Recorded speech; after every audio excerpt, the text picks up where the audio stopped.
Hello, this is Stephanie Saudi, and I will be teaching you the Cloud Technology Associate course with Vantisco, which is a leading IT services, digital marketing, and training company located in the historic center of Milan, Italy. I have 10 years of experience in information technology services, focusing mainly on cloud and digital transformation projects. I have worked with many vendors such as HP, Microsoft, VMware, Oracle, and recently with IBM. And I have handled many data center and the center migration and digital transformation projects in the Levant and Gulf regions. This course is about cloud computing, and it's important to know why this course would be really important to you. Since today this is the cloud era and everyone's talking about the cloud computing is shaping the way the companies are doing business nowadays, and it's shaping the way IT has been delivered. It's a very important part of IT since it's becoming the basis of achieving the goals of business automation. So nowadays, organizations are adopting cloud computing more and more in a way to increase profits and productivity. But the execution and the implementation of cloud computing requires skilled staff and knowledgeable people as well. So here where this course will help you in order to understand the fundamental concepts of cloud computing and virtualization. It will help you understand the challenges and benefits of cloud, the digitalization trends associated with cloud, along with the initiatives and strategies for cloud computing, the security measures and risks. And also you will learn the steps for cloud adoption. This course will help you prepare for the CTA exam, which will really help you in advancing in your career as a cloud architect. So let's start. I'm going to share with you right now the cloud course presentation, and we will go through the modules together. This course is about 6 modules, and it will be given to you in around 12 hours. So good luck. So this is the Cloud Technology Associate class. The first module is just about course introduction. It's about getting to know each other and instructor. It's about introducing myself and the schedule of the course. We're going to skip this for now, and we're going to start with module 2, which is Introduction to Cloud Services module. So in this module, the main objectives will be to learn about the challenges and concern for traditional computing methodology, to define what is cloud computing, as stated by Gartner and NIST, to explain the evolution of the cloud, a bit of history, and list the cloud's essential characteristics, service models, and deployment models. Also, we're going to define the cloud taxonomy, like the service provider, the consumer, and the cloud actors, just like the broker, the carriers, the consumers, and so on. We're going to distinguish between traditional and cloud computing models in terms of business value, and list the cloud computing benefits and challenges.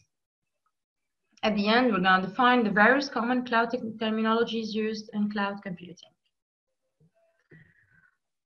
So here are the module topics that we just stated. So let's start with reviewing the traditional computing challenges and concerns. As you can see in the slide, there are many challenges for cloud computing. The first one is the cost savings, including maintenance. In this slide, you can see the on-premise, upfront on-premise costs versus cloud computing variable costs. So the first challenge about cloud computing is the high cost of infrastructure. Traditional computing in an on-premise data center, it involves high initial capital investment for infrastructure. Companies invest a lot in buying storage capacity, physical space, data center, cabling, power, servers, racks, etc., licensing. And also it involves maintenance costs for upgrades, updates, the backups, fixes, and factory downtime periods for periodic maintenance and outages. Whereas in cloud computing, there's no long-term contracts and there is zero capital expenditure because, well, you will see companies will only pay for the service they use. It's only pay-use basis. So that was the first challenge. The next challenge is about provisioning. The old world infrastructure, the provisioning took weeks, even days and months to be done. Whenever the business users require more resources for an application, so the system admin, the network admin, storage admin, it will take them weeks to provision these resources. Whereas in cloud computing, for example, AWS infrastructure, adding a new environment, whereas it's a dev or a production, or it's even another location, adding like thousands of servers or just removing thousands of servers, adding more storage capacity, shutting down capacities is done in minutes. So everything has changed with this kind of agility. The third challenge is about server utilization. And the traditional approach, usually servers utilize between 10% to 20% only of the resources, and they remain idle during holidays and non-working hours. Whereas in cloud computing, you will see there is a 90% utilization of resources using concepts like virtualization. So there is no underutilized servers and there is no over provisioning. The slide will explain more. As we can see, the graph of the capacity model, the classic capacity model versus the cloud computing capacity model. The classic capacity model, as you can see, the actual load and the allocated IT capacity, they don't match. You can see from the graph that there are waste of capacities and undersupply of capacities at some point. Whereas in the cloud computing capacity model, it achieves just-in-time capacity provisioning and deprovisioning of resources. The allocated resources match with the actual load. So when the load increase, resources are allocated respectively to match this. And when the load decrease, resources are released. So there is no over provisioning and no underutilization.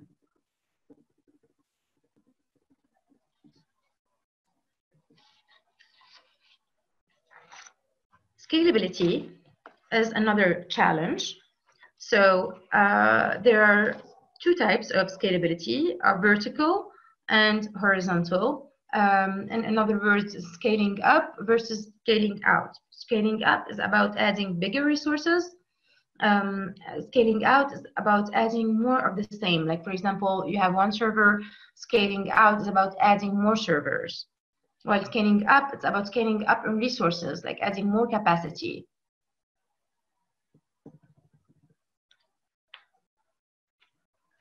So usually scaling is expensive and it's complex because in order to add more of the same, you need to buy more of the same. So it's expensive and it's complex and it takes time. This is really a big challenge in the traditional approach. High availability challenge. Resources are not available 24/7 to 65 days in the traditional data center model. High availability and disaster recovery measures are really not taken seriously in traditional approach, and you can barely find high available measures. They are practically absent in a traditional approach, whereas in the cloud, you can see that you can have multiple cloud providers, multiple geographic location, multiple data centers spread across many countries, a multi-zone, which is multi-data centers, and also the concept of clustering, which is about creating redundant systems and multiple instances.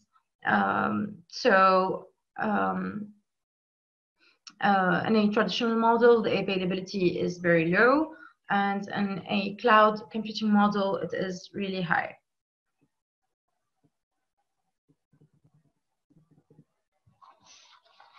So the disaster recovery, let's just explain concept of fault tolerance, high availability, and disaster recovery. The disaster recovery and business continuity are practically unavailable and not tested regularly in a traditional data center.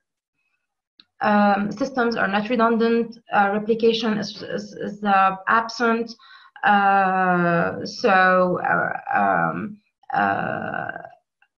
the fault tolerance concept leverages redundancy and replication to enable systems to continue operating properly if one or more components fails. Usually it creates a shadow of the system where data is really active in real time in both. High availability, where fault-tolerant systems are measured by their availability in terms of planned and unplanned service outages for end users. The high availability, for example, is measured by the 5 nines or 4 nines or 6 nines, which means the more a system is highly available, the more the user will not experience a high service cut or service outage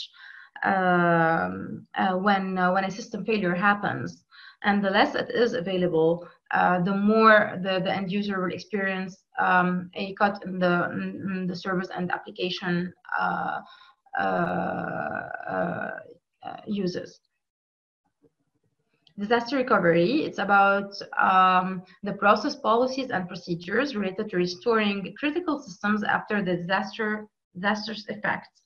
If one site, for example, falls down, the secondary DR site or the disaster recovery site will take over. The disaster recovery sites are usually planned in different locations in order to really keep the availability of the data in case a failure of a complete shutdown of the primary site happens.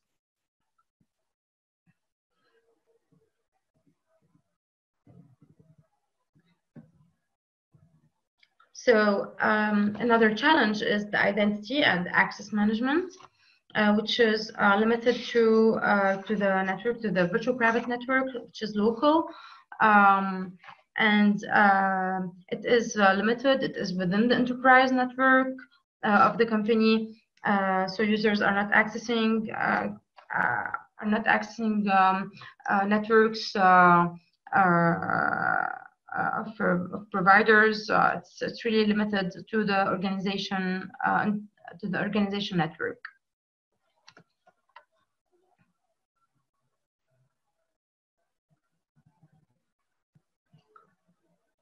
Second part of this module is about the cloud computing concepts, history, and definitions. So what do you think is cloud computing? Is it a technology? Is it an architecture? Is it a standard, a product, or a service? Definitely, it's a service. Here are some definitions from Gartner and another resource. So cloud computing is often referred to as simply the cloud. It's the delivery of on-demand shared computing resources, everything from applications to development platforms to data centers over the network is delivered on a pay-for-use basis. So it is primarily a service, a business model. It's backed by technology, and it includes architectures and standards.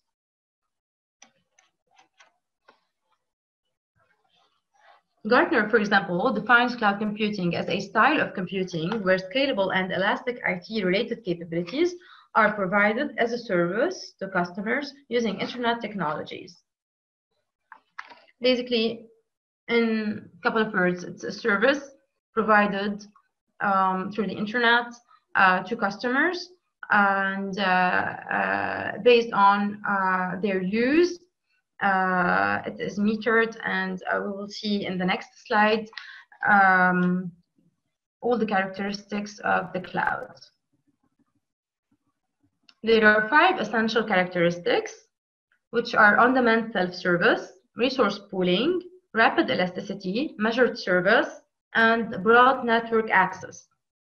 There are 3 service models: the software as a service, SaaS, the platform as a service, PaaS, the infrastructure as a service, IaaS. And there are also 4 deployment models: the public cloud, the private cloud, the community cloud, and the hybrid cloud. But the main 3 players here are the public cloud, private cloud, and the hybrid cloud. Let's talk about the history of cloud computing, some history here and there. The cloud computing history can be categorized into 3 phases. The first phase is all about mainframe. It started in 1961 by Professor John McCarthy. He proposes the computing as a public utility.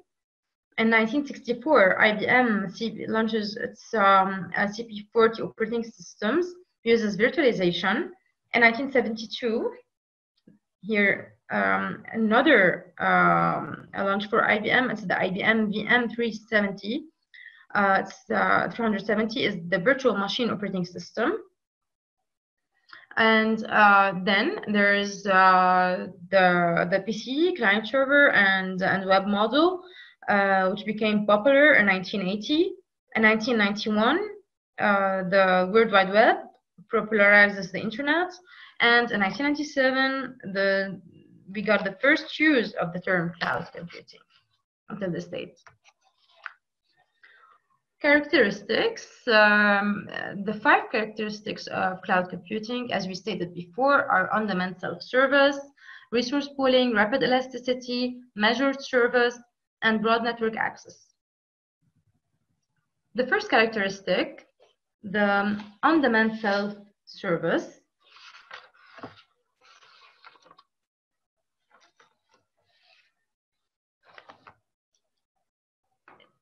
it's completely automated.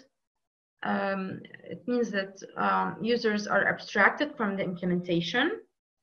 It's delivered in near real time. It means in seconds or minutes. Services are accessed through a self-serve web interface. The consumer can provision computing capabilities such as server time and network storage as needed automatically without requiring any human interaction with the service providers. So this is how it's completely automated. For example, like when we use the ATM machine, the user experience is abstracted from all the transactions and the switches and all the infrastructure and the software lying behind the service. So you just go and use the service of the ATM without being concerned with all the implementation and with all the implementation that's backing it in the background. It's completely automated. It's delivered in seconds and minutes. The user experience, it's abstracted from all the implementation required by the service, and it's accessed through a web interface. The second characteristic is a broad network access. By this, we mean that the service is available from anywhere at any time with an internet connection. Users can access their company portal, for example. They can access the service using their PCs, from home, from office, using their Mac, their tablets, their smartphones, and from international locations. The capabilities are available over the network. They are accessed through standard mechanisms that promote, let's say, use by using thin or thick clients, such as mobiles and PDAs. I'll give you an example of that. For example, when you are traveling across continents or across different countries and you need to access an application or the latest updates on a file or reports which are available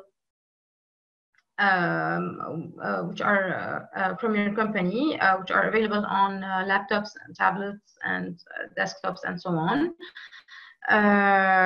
So you can just access these files from wherever you were, because everything is shared.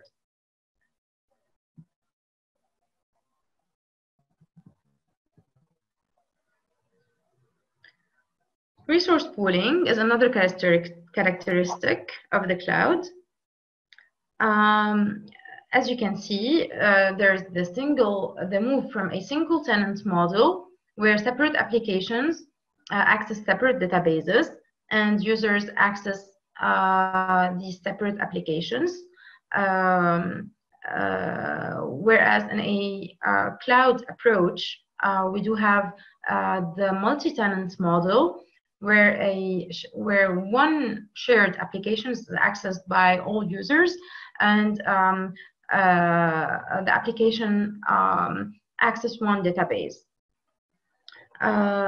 So to explain more, the providers computing resources in a cloud model are pooled together to serve multiple consumers using this multi-tenancy with the different physical and virtual resources dynamically assigned and reassigned according to consumer demands.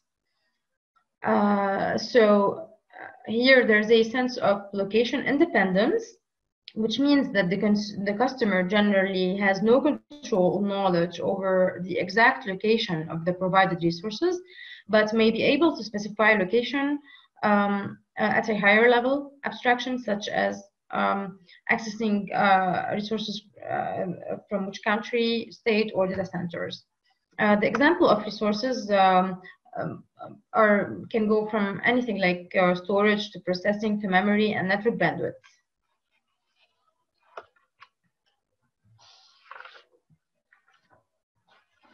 Okay, the rapid elasticity characteristic. By rapid elasticity, we mean that what does elastic mean? So it means that as demand increases, resources can be dynamically allocated between users.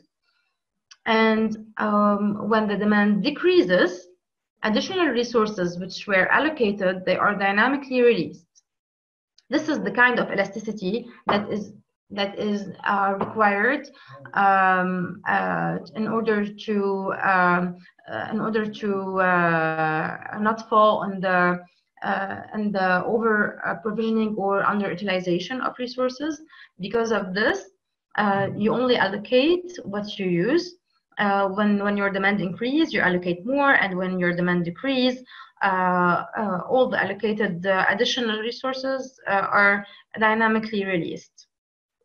You can auto-scale, which means elimination of manual intervention. Auto-scaling can happen vertically by scaling up, which means adding more resources. You can choose to add more memory or more CPU performance or more storage for a certain VM dynamically. Just happen in minutes, or you can choose to scale horizontally by scaling out, which means by adding another VM or a pool of VMs, or storage or networks or whatsoever. So the cloud will allow you to rapidly and elastically provision, to quickly scale out, and rapidly release to quickly scale in. To the consumer, these capabilities available for provisioning, they appear really unlimited, and consumers can purchase them in any quantity and at any time. This is the kind of agility provided by the cloud. The last characteristic of the cloud is that it is a measured service. It is metered, like any kind of other, like any utility. It is metered. The users will pay only for the services they have used, and the services also can be cancelled at any time. So it's done on a pay-per-use or charge-per-use basis. Usually here, it's important to say that the cloud systems, they automatically control and they optimize the resource use by leveraging this metering capability. Resource usage can be monitored, it can be controlled, and it can be reported, providing transparency for both a provider and consumer of the utilized service.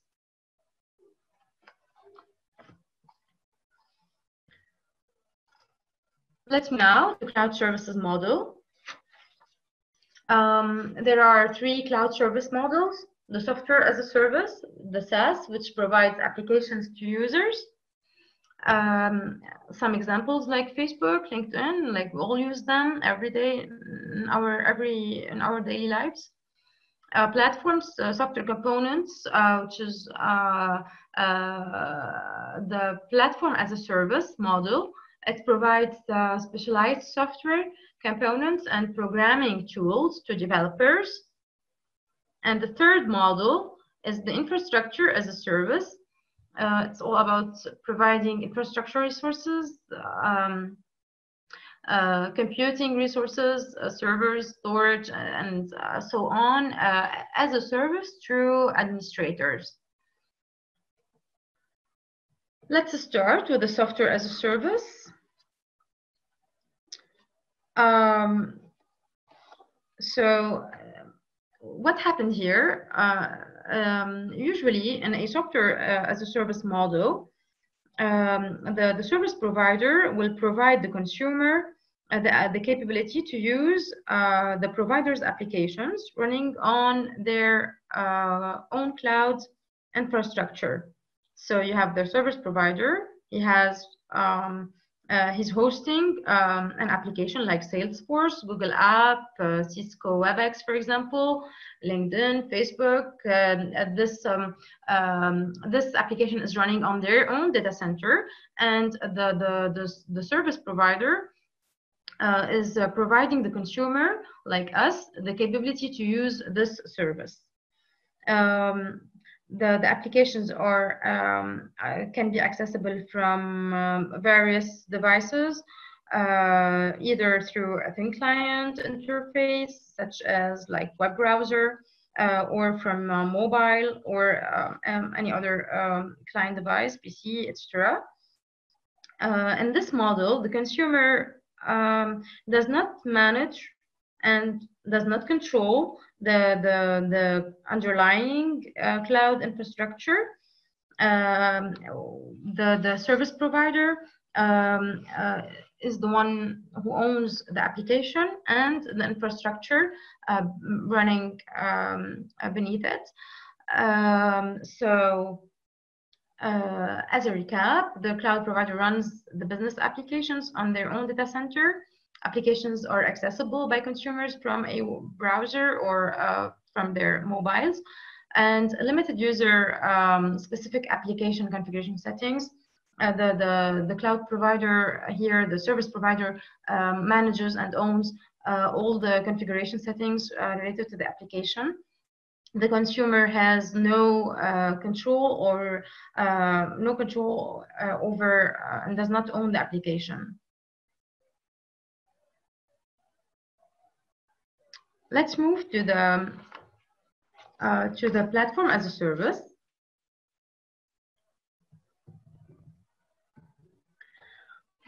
This model, it's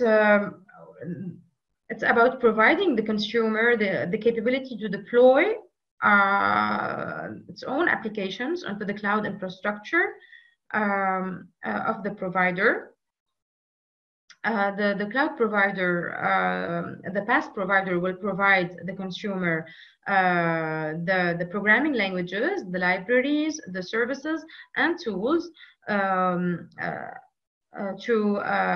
in order to deploy, in order for the consumer to deploy their applications on the PaaS cloud infrastructure. In this model, the consumer does not manage or control the underlying cloud infrastructure either, but it has control. The consumer has control over the deployed applications and the configuration settings for the application hosting environment. Some examples here are application examples like development and testing, business intelligence, integration, middleware, databases.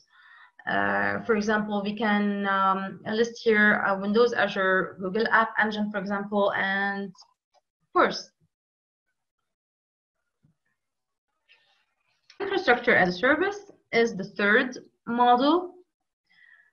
Infrastructure as a service will provide the consumer the capability to provision computing processing powers such as storage, networks, and other resources, where the consumer is able to deploy and run arbitrary software, which can include like operating systems and applications.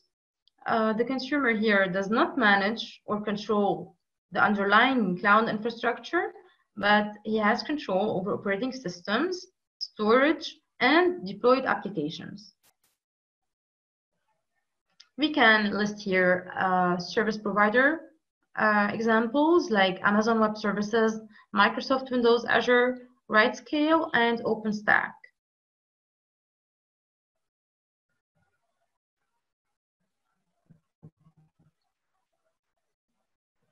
This slide will show you that although the main three service models, are platform as a service, PaaS, infrastructure as a service, IaaS, the software as a service, which is SaaS, it shows you that anything can be delivered as a service.